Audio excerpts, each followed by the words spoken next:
2024 आ चुका है, यानी मोदी सरकार 2.0 का आखिरी बजट पेश हो चुका है। वित्त मंत्री निर्मला सीतारमण ने कहा कि हमने अंतरिम बजट की परंपरा को जारी रखा। टैक्स स्लैब में कोई बदलाव नहीं हुआ। फिलहाल आयकर दाताओं को राहत नहीं दी गई, यानी 7 लाख रुपए तक की आय पर टैक्स नहीं लिया जाता है। इनकम टैक्स भरने की प्रक्रिया आसान की गई है। अब गिरिराज सिंह क्या कुछ कह रहे हैं, चलिए आपको सीधे ले चलते हैं।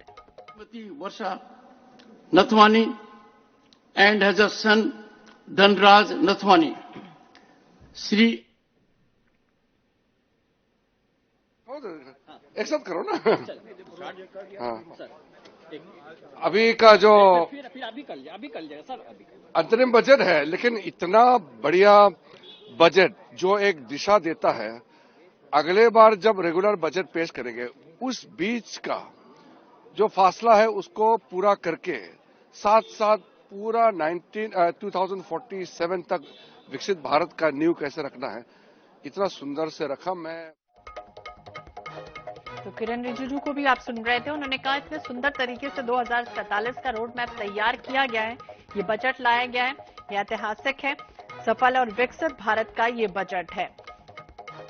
दूसरे देशों की तुलना में महंगाई कम। इसके पहले आप सुन रहे थे डिप्टी सीएम अरुण साव को छत्तीसगढ़ के, वो भी ये कहते हुए नजर आए हैं योजना का प्रत्यक्ष लाभ मिल रहा है, महंगाई कम है दूसरे देशों की कंपैरिजन।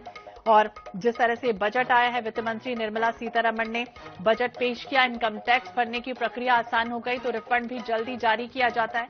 जीएसटी संग्रह 2 गुना हो गया है, जीएसटी से अप्रत्यक्ष कर व्यवस्था को बदला गया। वित्त मंत्री ने यह भी कहा कि सरकार ऐसी की आर्थिक नीति अपनाएगी जो लोगों की आकांक्षाओं को पूरा करेगी और समावेशी विकास भी होगा, यानी आर्थिक नीतियों को प्रभावकारी रूप से लागू करने के लिए राज्यों के साथ मिलकर काम किया जाएगा। सरकार का लक्ष्य है कि 3 करोड़ घरों को बनाया जाएगा, पूरा कर लिया गया है, यानी आगे 5 सालों में 2 करोड़ घर और बनाने का लक्ष्य भी रखा गया है। रूफ टॉप सोलर योजना के तहत, यानी सर्वोदय योजना, भी हाल ही में आपको याद होगा कि प्रधानमंत्री ने वो जिक्र किया था सर्वोदय योजना, जिसमें कहा गया था कि सोलर योजना के तहत हर एक घरों पर अब सोलर पैनल लगाए जाएंगे, 300 यूनिट की बिजली लोगों को उपलब्ध करवाई जाएगी। इस तरह की बातों का जिक्र वित्त मंत्री ने किया। ये भी कहा कि 10 साल में एयरपोर्ट की संख्या दुगनी कर दी गई है और देश में 1000 से अधिक नए एयरक्राफ्ट का ऑर्डर दिया गया। इंफ्रास्ट्रक्चर के लिए 11,11,111 करोड़ रुपए का खर्च होगा। और ये सीधी तस्वीरें आप देख रहे हैं, केंद्रीय गृह मंत्री अमित शाह को आप देख रहे हैं। अब जिस तरह से सदन में बजट पेश हुआ, अंतरिम बजट पेश हुआ, उसके बाद ये तस्वीरें वित्त मंत्री निर्मला सीतारमण ने जिस तरह से बजट का खाका तैयार कर दिया है, बता दिया है कि किस तरह की स्थितियां अब रहेंगी, किस तरह का इजाफा होने जा रहा है। और अलग अलग क्षेत्रों से हम बात कर रहे हैं, हमारे सहयोगियों से, हमारे साथ जगदलपुर से हमारे सहयोगी जीवानंद हलदर भी जुड़ गए, हम उनसे भी जानने की कोशिश करेंगे कि आखिरकार अंतरिम बजट आ चुका है और उसके बाद अलग अलग प्रतिक्रियाएं भी आनी शुरू हो चुकी हैं। कोई कह रहा है कि बहुत अच्छा है महिलाओं के लिए, किस तरह से आपके वहां जगदलपुर में किस तरह की प्रतिक्रियाएं सामने आ रही?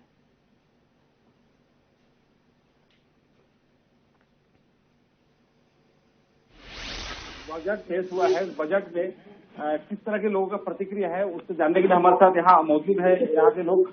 बताइए, आज जिस तरह से बजट पेश किया है कितना खुश है? क्योंकि जिस इंफ्रास्ट्रक्चर की बात की जाए, हवाई की बात की जाए, बस्तर में क्या किस खास जरूरत हो सकती है? बस्तर में बहुप्रतीक्षित जो रेलवे लाइन है, हमारे यहाँ बस्तर में रेलवे लाइन सुविधा नहीं है। रेलवे लाइन के लिए जो जल्दी आ जा रहा है, रायपुर जगदलपुर किरंदुल से लेकर भद्राचलम, किरंदुल से लेकर जगदलपुर, इस लाइन को जुड़ेंगे तो हमारा बस्तर के लिए विकास होगा और नक्सली समस्या की समाधान होगा। लोगों का, किसी यहाँ किसान लोगों को सामग्री का कोई वैल्यू नहीं है। किसान जो उत्पादन करते हैं तो सामान को यहाँ बस्तर में उनको मतलब एकदम रेट में यहाँ दिखता है, जो वहाँ कोई आदमी बाहर ले जाएगा उसके लिए व्यवस्था नहीं है। और एक चीज है, किसान लोगों का अगर गवर्नमेंट सरकार अगर किसान को अगर आगे बढ़ाना चाहता है तो किसान को रेलवे का, किसान लोगों को रेलवे को फ्री करना चाहिए। कि किसान का सब्जी भाजी जो भी सामान है, सामग्री है, इसको परिवहन के लिए फ्री करना चाहिए। जैसे यहाँ का जो मिर्ची है, यहाँ का टमाटर हो गया, यहाँ का जो सब्जी उत्पादन होता है, यहाँ कोई कड़ी के भाव में भेजना पड़ता है। उसको अगर रेलवे सुविधा होगा, किसान को अगर मिलेगा तो किसान स्वयं जाके यहाँ पे जैसे भुवनेश्वर या कलकत्ता या यूपी के शहर में, नागपुर में, कोई शहर, बड़े शहर में दे सकते हैं। वो व्यवस्था किसान को करना चाहिए, किसी विभाग का थ्रू, किसी विस्तार अधिकारी इसको पहचान बनाना पड़ेगा किसान लोगों को, उसके माध्यम से कोई दलाल ना काम कर ले, तब किसान को उन्नति होगा। आय का दोगुनी से मोदी जी का संकल्प है वो प्राप्त हो।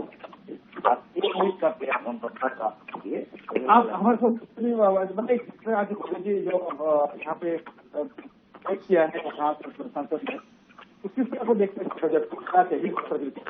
देखिए, वित्त मंत्री निर्मला सीतारमण ने का बजट पेश किया और अच्छा बजट पेश किया, और जो देश में 3 रेल कॉरिडोर की जो उन्होंने घोषणा की है, साथ ही जो युवा हैं, महिलाएं हैं, उन पर अच्छा खासा जोर दिया गया है। अगर देखा जाता है तो अच्छा बजट माना जा सकता है। लेकिन बस्तर के परिप्रेक्ष्य में हम ये कहना चाहते हैं कि जो पिछली बार जो बजट पेश किया गया था, खासकर रेल बजट की बात की जाए तो हमारे इस तरफ आंध्र प्रदेश, तेलंगाना और उड़ीसा है, यहाँ पे रेल लाइन की घोषणा की गई थी जो अभी तक पूरी नहीं हो पाई।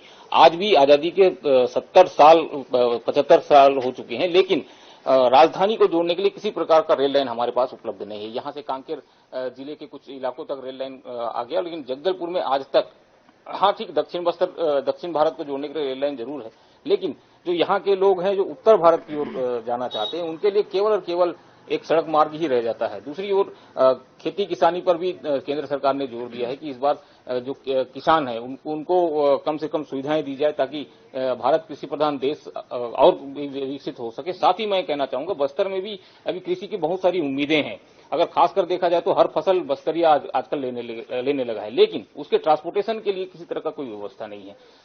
महंगाई भी किस कदर बढ़ी हुई ये भी पूरा देश जान रहा है, बस्तरवासी जानते हैं, लेकिन महंगाई में भी केंद्र सरकार को ध्यान देना चाहिए। कम से कम बस्तर से भी ये प्रतिक्रियाएं सामने आ रही हैं। कुछ कह रहे हैं कि आंध्र प्रदेश या फिर तेलंगाना को जोड़ने के लिए जो रेल लाइन की सुविधा पिछले बार दावा वादा किया गया वो फिलहाल नहीं हो पाया है, और इस बार जो है फिलहाल उम्मीद ज्यादा की जा रही है। मनोज नायक भी हमारे सहयोगी जुड़े हुए हैं। मनोज, क्या जानकारी, क्योंकि अलग अलग प्रतिक्रियाएं सामने आ रही है। कोई कह रहा है कि काफी अच्छा है, तो कई की अपनी मांग है, अपनी डिमांड भी है, यहाँ की क्या प्रतिक्रिया?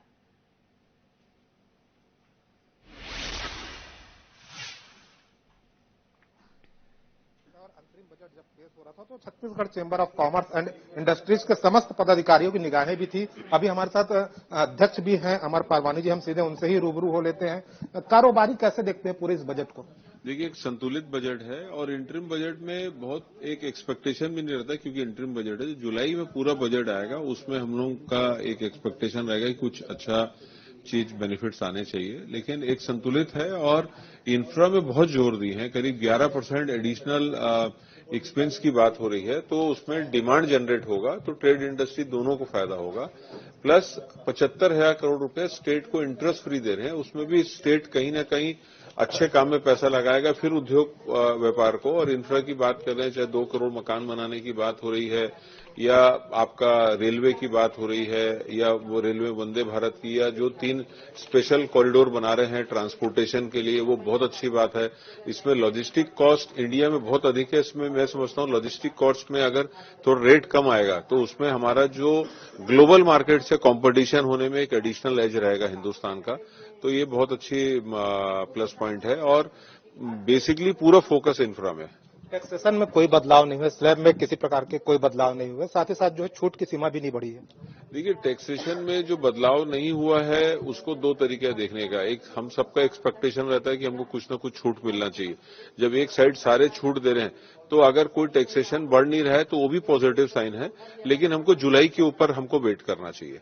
आप लोगों ने काफी सारे सुझाव भी भेजे थे, उसमें से कुछ सुझाव पर अमल हुआ? जी, जो सुझाव हम लोगों ने भेजे हैं, ये जो बजट अभी पठन किया टीम है, ये आज शाम को तक पूरा उनका बजट एक्चुअल जो है टेक्निकल, वो पूरा शाम तक या दोपहर तक अभी जैसे अवेलेबल होगा मिलेगा।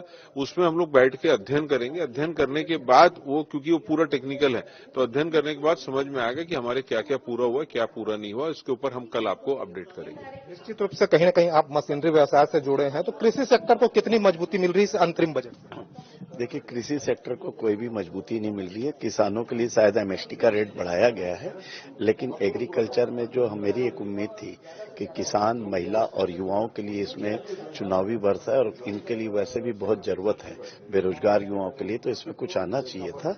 लेकिन जितना मैंने अभी तक देखा समझा हूं, उसमें अभी तक तो कुछ भी नहीं दिखा है और हो सकता है जब उसके अंदर की डिटेल आए तो कुछ दिखे, लेकिन अभी तक निराशा वाली बात है। छत्तीसगढ़ में पर्यटन की बहुत संभावना है, रेल कॉरिडोर बनाने की बात कही जा रही है, फायदा होगा?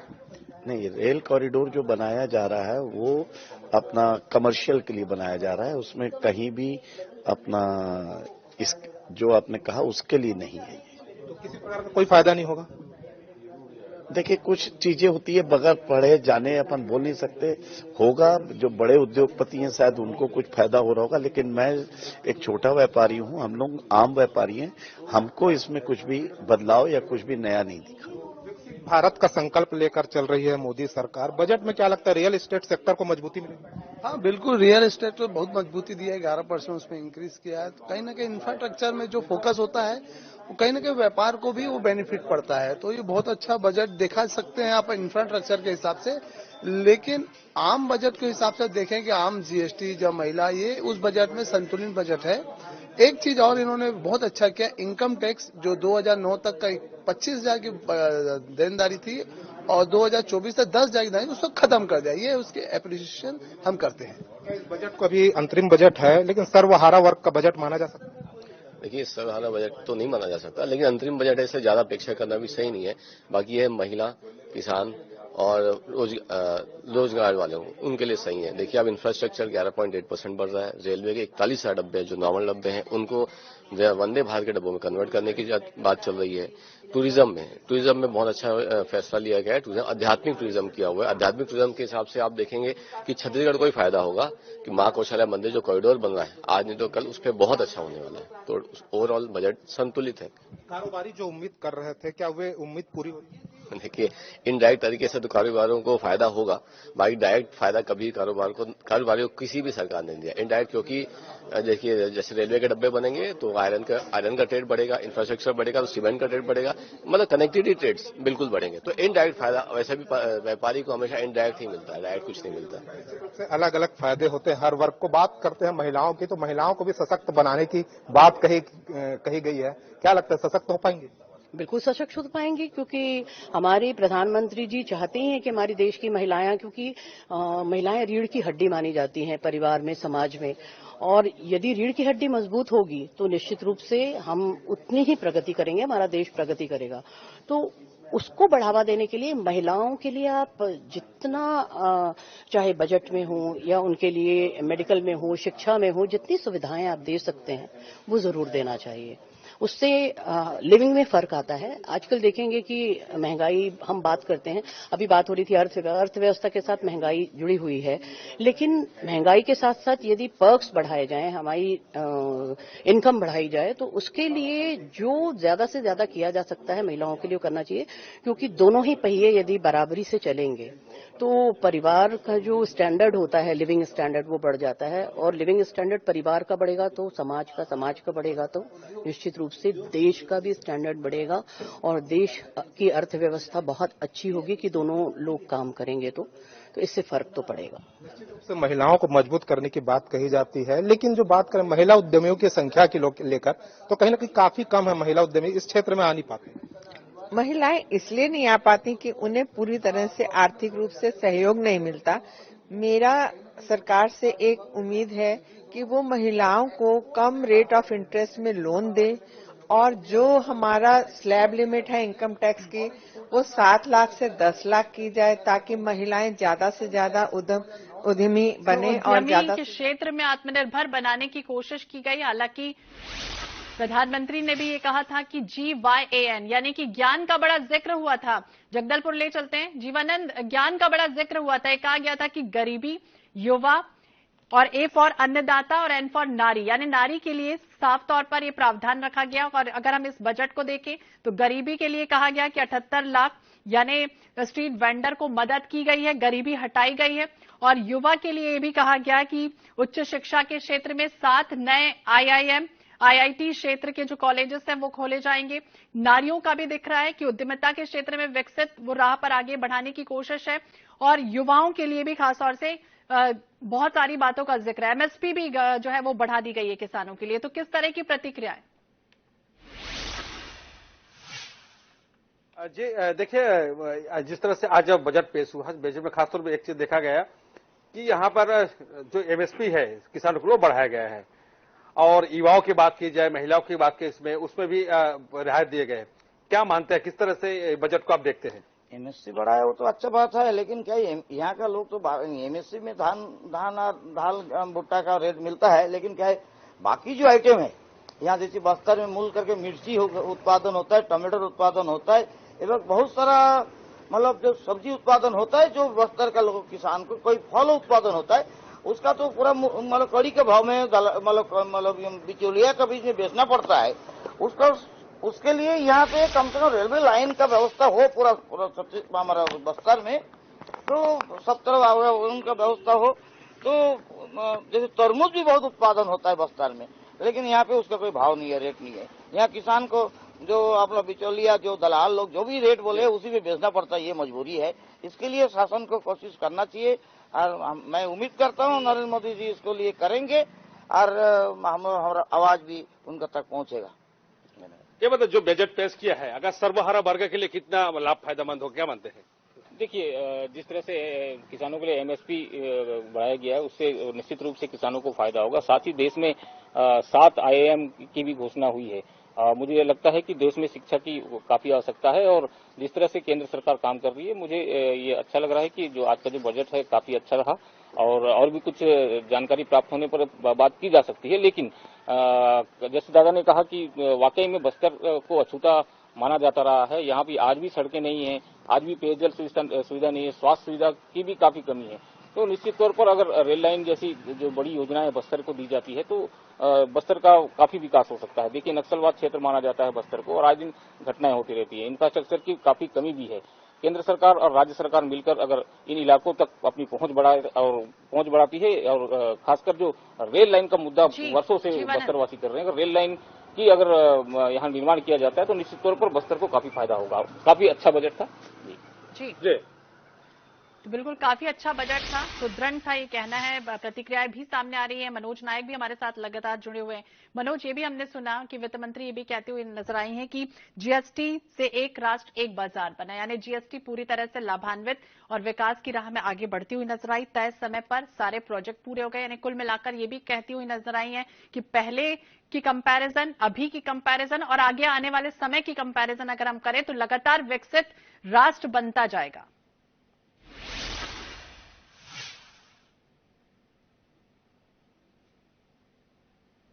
निश्चित रूप से बात करें, पहले जब GST लागू हुए थे तो इसमें काफी सारी जटिलताएं थी और इसका जो है कारोबारियों से बात कर समाधान किया गया। अब जो है GST को लेकर किसी प्रकार का कोई संशय नहीं है और अभी हमारे साथ कुछ कारोबारी भी हैं, हम उनसे भी बात कर रहे थे। बात करें, जब GST लागू किया गया था तो काफी विरोध हो रहा था, काफी जटिलताएं थी, लेकिन इस बार ऐसा अब नहीं दिख रहा। जैसे जैसे बजट आगे बढ़ते जा रहे हैं, जैसे जैसे हम आगे बढ़ते जा रहे हैं, एक्चुअली बजट में GST से रिलेटेड कोई चीज नहीं है, क्योंकि GST काउंसिल बनने के बाद बजट से GST का जो हिस्सा है वो गायब हो चुका है। वो GST काउंसिल एक सेपरेट एक हेड है जो इसको टेक केयर करते हैं। तो बजट में नॉर्मली GST का कुछ भी मतलब उसके बारे में कोई उसमें है नहीं। आप देखेंगे वित्त मंत्री जी ने भी इनकम टैक्स के ऊपर बोला है कि पिछले 10 साल में 3 गुना टैक्स बढ़ा है और 2.4 टाइम्स टैक्स पेयर बढ़े, जो टैक्स पेयर का बेस बढ़ा। GST के बारे में उन्होंने कुछ नहीं बोला, खाली इतना बोला एक देश एक कर वाली बात बोले। GST अभी पूरा जो ड्राइव है या जो चलता है वो GST काउंसिल से चलता है। इंडस्ट्रीज की बात करें तो कहीं ना कहीं जो है इंडस्ट्रीज सेक्टर में यदि बात करें तो राहत दे रही है सरकार कुछ। देखिए, इंडस्ट्री में नए के लिए स्टार्टअप के लिए उन्होंने बेनिफिट दिया है, लघु उद्योग के ऊपर फोकस कर रहे हैं और जो स्टार्टअप के लिए इनकम टैक्स भी उन्होंने 15% के आसपास रखा है। तो उन्होंने जो इनडायरेक्ट बेनिफिट्स है, देखिए सबसे जो इम्पोर्टेंट है कि ट्रेड और इंडस्ट्री बढ़ता कब है। मैं इस साल 100 रुपए का माल बेच रहा हूं, अगले साल वो 150 का कब होगा। आप इसमें 2-3 चीज मुख्य बिंदु हैं जो 11% के आसपास इंफ्रा में एडिशनल खर्च होने की बात हो रही है या 2 करोड़ मकान बिल्कुल। तो जीएसटी से वन मार्केट वन टैक्स किया और Bharat middle east Europe economic corridor की भी बात का जिक्र करती हुई वित्त मंत्री नजर आई है। बहुत बहुत शुक्रिया आप दोनों का ही बातचीत करने के लिए। मनोज हमारे सहयोगी हमारे साथ जुड़े थे, जीवनानंद हमारे सहयोगी हमारे साथ जुड़े थे, आपका भी बहुत बहुत शुक्रिया। तो 4 करोड़ किसानों को पीएम फसल बीमा योजना का लाभ मिलेगा, यानी हमने पारदर्शी, जवाबदेह, लोक केंद्रित और विश्वास आधारित प्रशासन दिया है। इस तरह की बातों का जिक्र किया वित्त मंत्री ने। देश में निवेश की स्थिति अच्छी है और पीएम किसान योजना से 11.8 करोड़ लोगों को आर्थिक तौर पर मदद भी मिली, यानी जीवन में बदलाव लाने का प्रयास आम लोगों के लिए किया जा रहा है। युवाओं को सशक्त बनाने पर भी हमने काम किया है। 3 तलाक को गैर कानूनी घोषित किया है। महिलाओं को संसद में आरक्षण देने के लिए भी कानून लेकर आए, यानी महिलाओं के लिए भी खासतौर से प्रावधान किया गया। स्किल इंडिया मिशन में 1.4 करोड़ युवाओं को ट्रेंड किया गया। 3000 नए आईटी बनाए गए, यानी हम सबका साथ सबका विकास के पथ पर आगे बढ़ रहे हैं। हमारा काम में सेक्युलरिज्म रखने पर भी जोर है। बीते सालों में सरकार 25 करोड़ लोगों को गरीबी रेखा से दूर करने में कामयाब भी रही, यानी इस तरह की बातों का जिक्र या घर, पानी, बिजली मुहैया सब कराया जाएगा। यानी कुल मिला के बजट अगर देखें, अंतरिम बजट एक लोक लुभावन वादे तो नहीं हुए, लेकिन ये कहा गया कि आगे और इससे विकसित देश बनाने की राह आसान बनाई जाएगी। तो कई बड़े ऐलान हुए हैं और इस ऐलान के बाद अलग अलग प्रतिक्रियाएं भी सामने आई। हमने आपको बताया कि किस तरह की प्रतिक्रियाएं सामने आई। इसी के साथ इस बुलेटिन में